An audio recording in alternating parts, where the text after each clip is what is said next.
Well, hello once again. It is Ken Lawson, and I am back once again with another reaction to Dimash, Ikanaide. Thank you, Elizabeth, from the Charismatic Voice, for telling me how to say that because I had no clue how to pronounce it. So I went to you because I knew you would know how. I've been holding off on this one for a while. I just started doing more reactions again recently. And I did Stranger about a week or two ago, probably a couple weeks, and had a great reception from all the deers out there. You didn't know it at the time, but I am a deer as well. I've watched pretty much all the Dimash stuff up through probably across Endless Dimensions, maybe a couple after that, but I have been holding off on the rest until I could do reactions to them. But I am so busy with all of my painting, sculpture, drawing, video editing, my regular job, all this stuff that I ended up taking a little while to get to it. So I have been looking forward to this. Thank all of you for accepting me into your community. I've known all along it's a very good one. And I will normally don't have lyrics on when I'm listening to Dimash, but I saw a bunch of reactors pages saying so emotional and all these different things that I thought, let me go ahead and turn the lyrics on, because if I hadn't had them on for, I believe it was Daybreak, the one with the fountains and all that, that song wouldn't have had as much power to it. So I want to have them on for this. So we're going to jump right in, and I may pause off and on if things strike me that I just have to say something. Alrighty? Let's go. And we're off.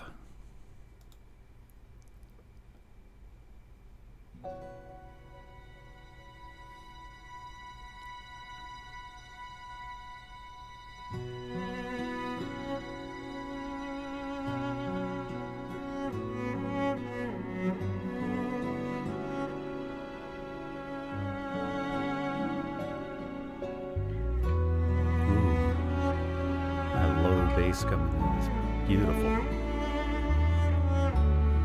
Just really grounds it.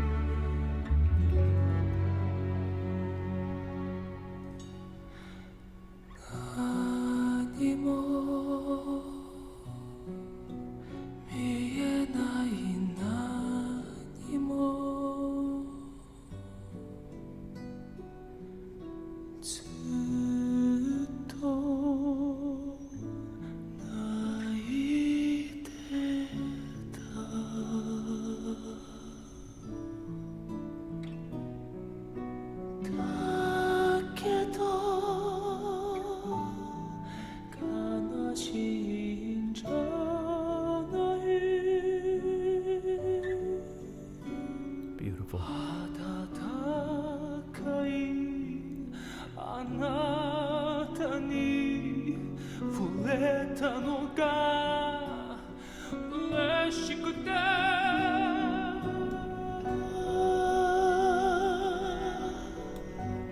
Okay, I just want to pause it for a second because I already have lots of thoughts. Beautiful arrangement. And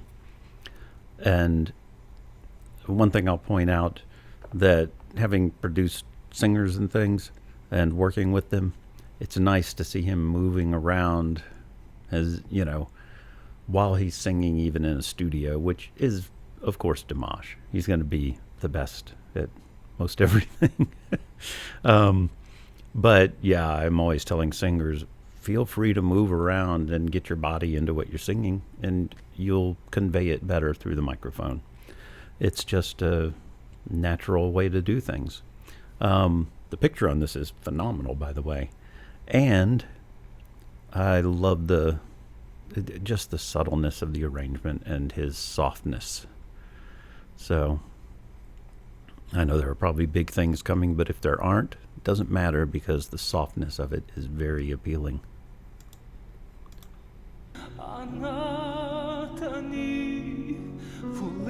Love the nice.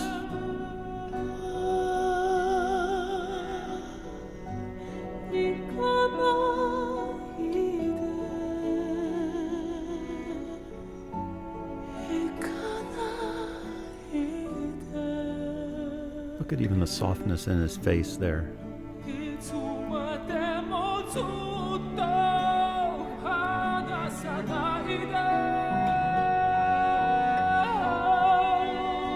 Like we just boom, cut it.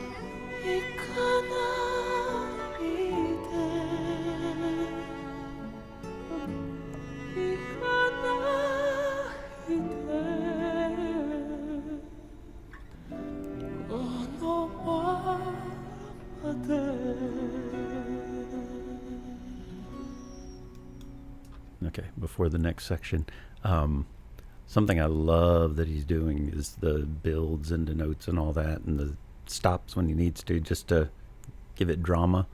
And I don't know if you notice his eye line when he looks away. I mean, you know, what he's looking at. You know, he's not looking at a wall. He is picturing something. And you can see it in his eyes that he's picturing as he's singing, which is a real good thing for singers to do. It's why I like dimmer rooms when I'm singing. And I'll say again that every time I watch him, I learn something new that I want to try the next time I sing. Just such beautiful control. So, anyway, let me back it up just a tiny bit. I mean, look at that face. There's emotion in everything he does. I imagine he could ask for a bowl of Lucky Charms and make you feel sad about it.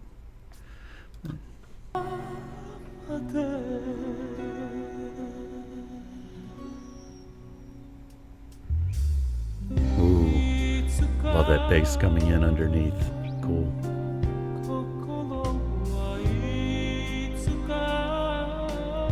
Oh, beautiful.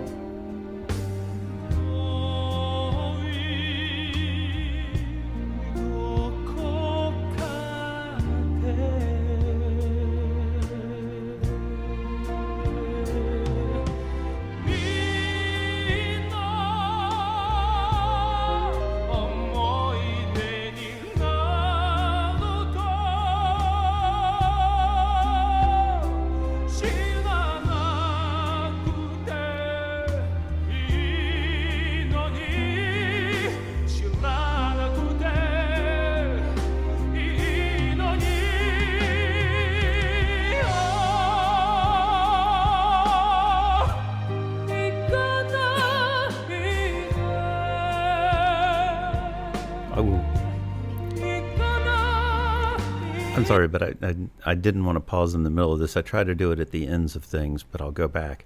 One thing that I love that he did there is he held the note and then stopped it on a dime. And then the very next phrase, he held the note and let it trail slowly off. And just the little subtleties that make him great at what he does. And that sweater he's wearing there, I would look like an idiot in that sweater. He manages to make it look good. And unfortunately, I haven't been reading the words at all because I've been so caught up in what he's doing. So I apologize for that.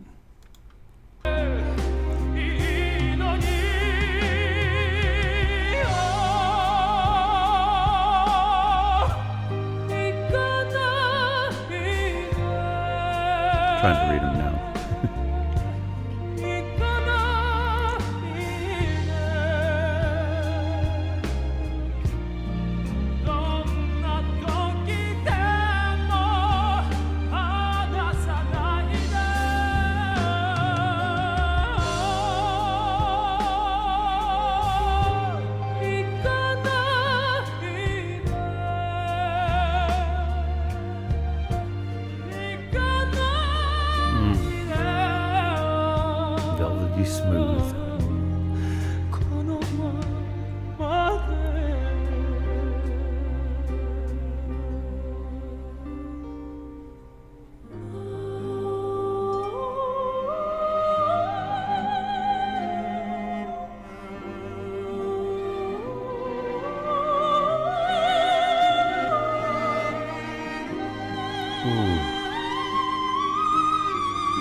Okay. That had a little bit of the Love is Like a Dream feel to it when it started, and then he took it other places. I hope you don't mind if I listen to that again, because that was beautiful.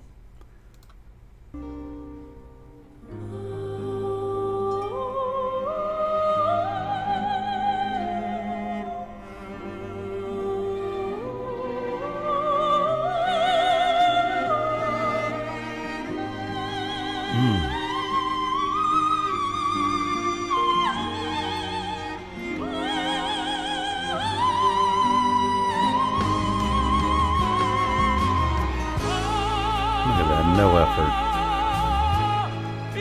And I mean that in a good way. Look at that clench. Yep.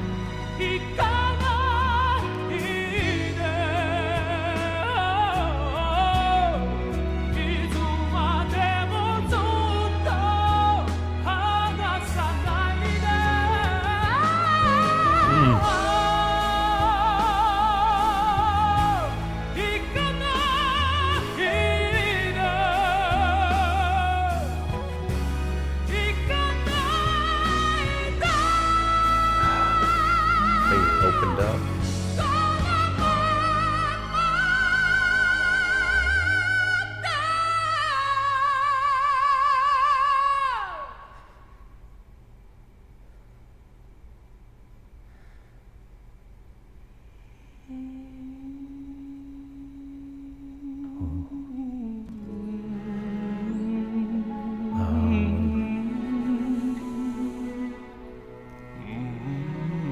Okay, I'm going back, don't worry.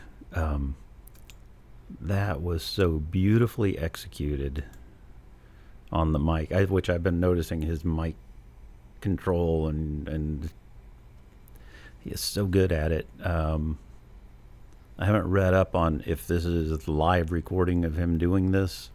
If so, he's managed to keep his breath off that mic really well. But that was such a subtle way to come in and let the breath pick up on the mic, get close enough for it to do so. So, really, really beautiful.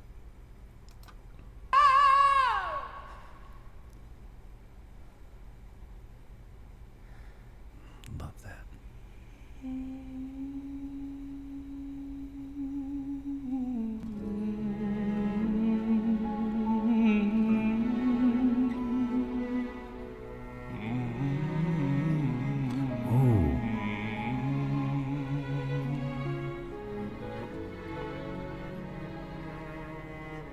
That had to be so hard to get that rich lowness in such a quiet tone.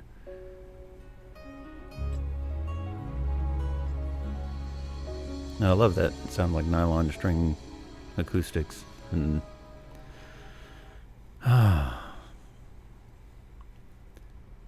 it's always an experience with Dimash, isn't it? I was not disappointed in the least in that. It didn't have the huge swells and the huge things, but that song didn't call for it, which is why he didn't do it. Which is one of those things that I see people complain about Dimash, saying that he oversins things. I still don't think he oversins things. He utilizes things that most people haven't. That's not the same as oversinging. He puts intention into everything he does, but is supported by emotion. And I imagine if he was just sitting by himself, he would sing it this way, because he's not trying to show anything off. It's just how he feels the music, and it's beautifully done. Anyway, I will keep this fairly short. I mean, the lyrics from what I saw were pretty straightforward. Don't leave me. Let's stay together forever. And I think we all wish that was a case, unless you're in something that you don't want someone to stay forever. Anyway, thank you all for joining me again, and I am going to be doing a few more reactions today. I'm going to do a couple more Dimash ones, so look out for those. Have a wonderful day, and see you next time. Bye.